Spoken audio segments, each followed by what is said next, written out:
1938, a federal inspector in rural Tennessee walked onto a family farm.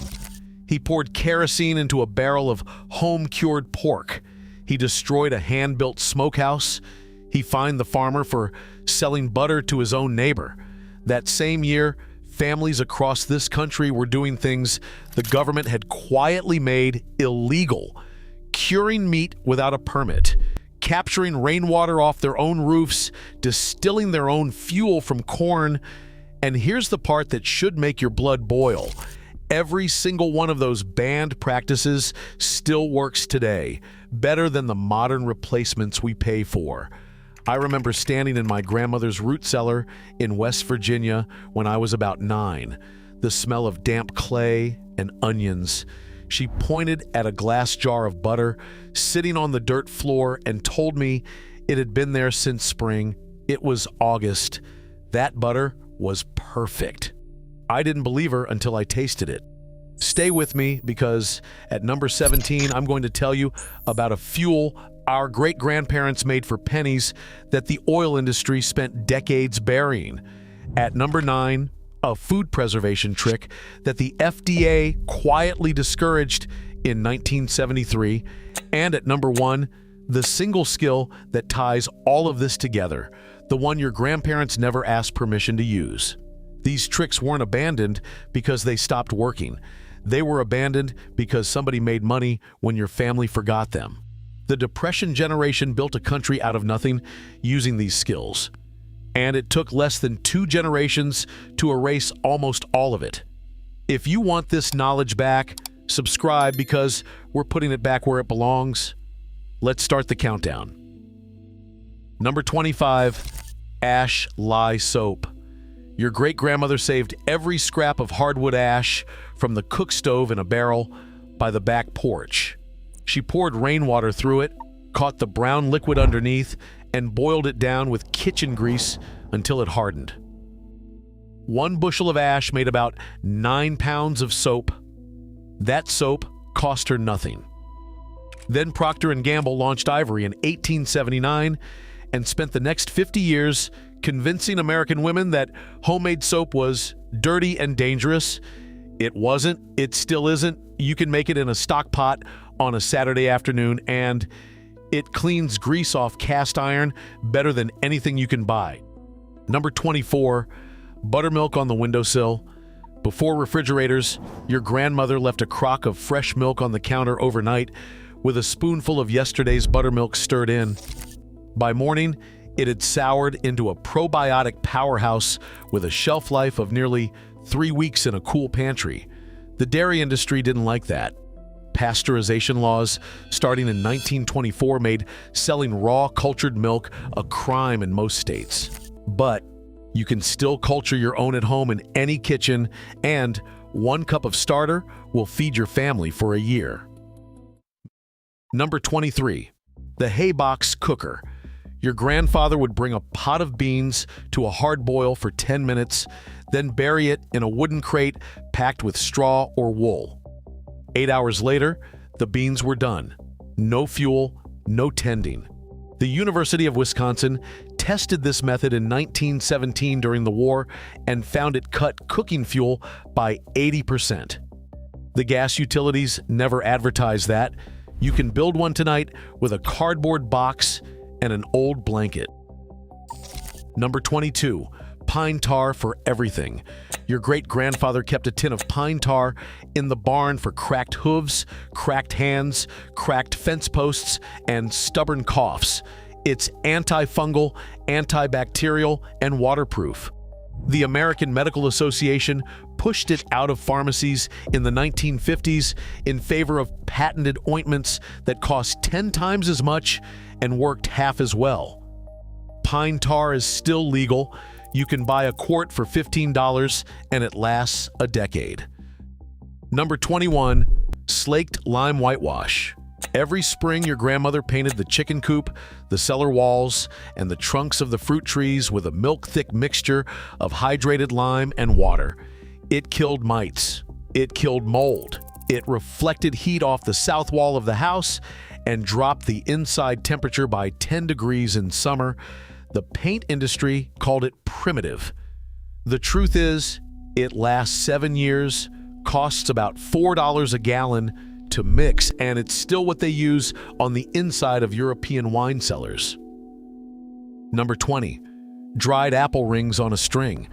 Your grandmother peeled the apples, cored them, sliced them thin, and hung them on cotton string above the cook stove. In 3 days, they were leather. In a paper sack in the pantry, they lasted 2 years. The USDA bulletin from 1917 recommended this method to every farm family in America. By 1960, the same agency was telling housewives that home drying was unsafe and to buy frozen instead. Funny how the science changed when General Foods started advertising. Number 19. Cellar onions in sand. Layer onions in a wooden box of clean, dry sand, set it on the dirt floor of a root cellar at 35 to 40 degrees, and they keep for 9 months without sprouting. Same with carrots, beets, and turnips. Your great-grandparents fed a family of 8 through a Pennsylvania winter on what fit in 3 wooden crates. No electricity, no freezer, just sand. Number 18. Sourdough as the only bread. Before commercial yeast was sold in foil packets, starting in 1943, every household kept a crock of wild yeast starter on the back of the stove. It made bread rise, it made pancakes, it preserved itself for decades if you fed it once a week. Fleischmann's spent millions teaching Americans that wild yeast was unreliable. It isn't. There are starters in San Francisco bakeries that have been alive since the gold rush. Number 17. This is the one I promised you. Ethanol from corn, distilled on the farm. In 1906, Henry Ford designed the Model T to run on either gasoline or corn alcohol that a farmer could make himself for about 14 cents a gallon. He said alcohol was the fuel of the future. Then Prohibition arrived in 1920, and home distilling of any kind, even for fuel, became a federal crime. Standard Oil's profits tripled in the decade that followed. The fuel exemption for farm ethanol didn't return until 1978, and even now the permitting is so complicated, almost nobody bothers. But a small still, properly registered, can still produce fuel-grade alcohol from a half-acre of corn for under $1 a gallon. Number 16. Wood ash in the garden. Your grandfather scattered the ash from the winter's wood stove across the vegetable patch before he plowed in March. It raised the pH, added potassium, and kept slugs off the cabbage. Cornell University confirmed in a 1994 extension paper that hardwood ash supplies up to 70% of the potassium a home garden needs. The fertilizer companies don't put that on the bag of 10-10-10 you bought at the hardware store. Number 15. The spring house. Before electric refrigeration, families built a small stone shed over a cold spring or a piped flow of well water. The water ran through a shallow trough, and crocks of milk, butter, and meat sat in that water at a steady 50 degrees year-round. No power, no moving parts. The appliance industry needed that to disappear, and zoning codes after 1950 quietly made the new ones nearly impossible to permit. But if you have a basement with a cold water line, you can build a modern version in a corner for under $200. Number 14. Lard, not seed oil. Your grandmother rendered the fat from a single hog and got 40 pounds of clean white lard that kept in a crock in the cellar for a year. She fried with it, baked pie crusts with it, and never thought twice. Then, Crisco hit the market in 1911, and Procter & Gamble ran ads for 40 years telling women that animal fat would kill them. The American Heart Association picked up the message in 1961. We now know lard has less saturated fat than butter and more vitamin D than almost anything in the grocery store. Your grandmother was right. The chemists lied. Number 13. Comfrey for the compost and the brews. Every Depression-era garden had a corner of comfrey. The leaves, piled into the compost, broke down in 2 weeks and gave the next crop a nitrogen boost equal to commercial fertilizer. The crushed leaf wrapped on a sprain pulled the swelling out overnight. The FDA restricted internal use in 2001. They never said a word about growing it. One plant lives 40 years and feeds your soil for free. Number 12. Beeswax and turpentine furniture polish. 2 parts beeswax to 1 part real gum turpentine melted together in a tin. Your great-grandmother polished the dining table once a year with that mixture, and the oak still glows 120 years later. The same table polished with modern silicone spray would be sticky and gray by now. The furniture care industry will not tell you that one batch costs $3 and lasts a decade. Number 11. Salt-cured eggs. Pack fresh eggs, shell on, in a crock of dry salt with the pointed end down. They keep for 8 months at room temperature. Chinese families have done this for 1,000 years, and American farm wives did it through every winter before electricity. The egg industry would rather you buy a new dozen every week. A 5-pound bag of salt preserves about 6 dozen eggs. Number 10.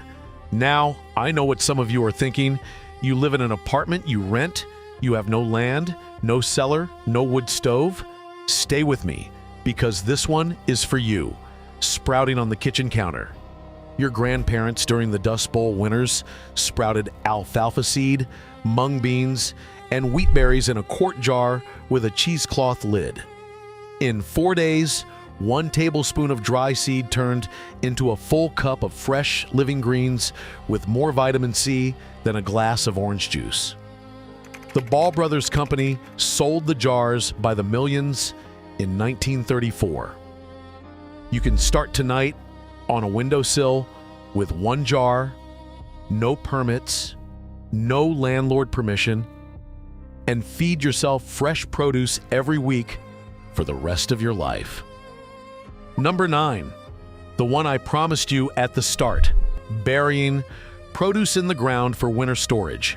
Your great-grandfather dug a pit 3 feet deep, lined it with straw, packed it with cabbages, apples, and root vegetables, covered it with more straw and a foot of soil. Opened it in February. Everything was perfect. The Ohio State Extension published the method in 1942.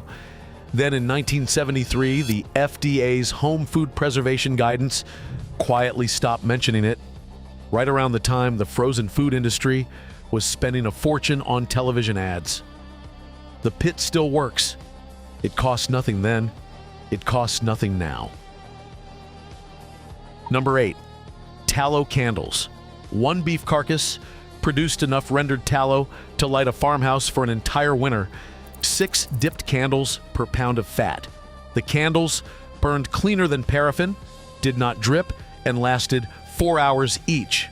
The petroleum industry replaced them in the 1860s with paraffin, which is literally a byproduct of refining crude oil. Tallow is still the cleanest household light source ever invented. Number 7. Rainwater off the roof. 1,000 square feet of roof catches about 600 gallons in a 1-inch rain. Your great-grandparents caught it in cisterns and used it for washing, gardens, and livestock. Colorado made rainwater collection a crime in 1969 and didn't fully legalize household collection until 2016. The water utilities lobbied hard for that ban. Most states have since reversed it. Check your state, because a single 55-gallon drum under a downspout can cut your water bill in half. Number 6. Horsetail rush for scrubbing pots. Equisetum, the plant that grows in every wet ditch in America, contains so much natural silica that pioneer women used it to scour cast iron and pewter. It works better than steel wool, and it grows free. The cleaning products industry has nothing to sell you if you know where to find it. Number 5. Hog rendering for soap, lamp fuel, leather grease, and waterproofing boots. A single hog produced not just meat, but 11 separate household products. Your great-grandparents wasted nothing. The modern grocery store wastes everything and charges you for each replacement separately. Learning to render fat is a single Saturday afternoon skill that replaces about $300 of annual household spending. Number 4. The PIE safe with screen doors. Before refrigeration, your grandmother kept baked goods, cured meats, and cheese in a wooden cabinet with tin doors punched full of tiny holes. Air moved, flies stayed out, and the food kept for weeks. The appliance industry needed that cabinet to seem old-fashioned. It isn't. It's brilliant. You can buy one at any country auction for $50. Number 3. Bone broth from every carcass. Your great-grandmother simmered chicken bones for 24 hours and beef bones for 48. The result was a gelatin-rich broth that healed joints, sealed the gut, and stretched one chicken into a week of meals. The bouillon cube industry, dominated by Maggi and Knorr, starting in the 1920s, replaced that broth with salt and MSG. One real broth costs nothing. It contains everything they took out of the cube. Number 2. The grandmother's pantry rotation. A working pantry of canned, dried, and salted food sized for 6 months of family meals. Your great-grandparents rotated it constantly, first in, first out, no waste, no panic. The supermarket model that replaced it in the 1950s relied on you keeping less than 3 days of food in your house at any time. That model serves the store, not the family. A 6-month pantry built one jar at a time costs about $800 and erases grocery inflation from your life. And here we are, number 1, the skill that ties every single thing on this list together. The one your grandparents never asked permission to use, producing instead of depending. Every item we just walked through, the soap, the buttermilk, the hay box, the pine tar, the whitewash, the dried apples, the cellar onions, the sourdough, the farm ethanol, the wood ash, the springhouse, the lard, the comfrey, the beeswax, the salt eggs, the sprouts, the buried cabbage, the tallow, the rainwater, the horsetail, the rendered hog, the pie safe, the broth, the pantry. Every single one of them is the same idea, wearing different clothes. The Depression generation woke up every morning and asked one question: what can I make today instead of buy? Modern life asks the opposite question, and that's exactly how they got us. Each skill on this list is one chain link removed. The soap is freedom from the cleaning aisle. The pantry is freedom from grocery inflation. The rainwater is freedom from the utility. The sourdough is freedom from the bakery. The lard is freedom from the seed oil cartel. Put them together and you have what your great-grandparents had. A household that produced more than it consumed. They never asked permission to feed their own family. Neither should you. If you felt something rise up in your chest watching this, that's not nostalgia. That's memory of who we used to be. Pick one, just one. Start a sourdough starter this week, or put a rain barrel under your downspout, or sprout a tablespoon of mung beans in a jar on the counter tonight. One skill. That's how it comes back.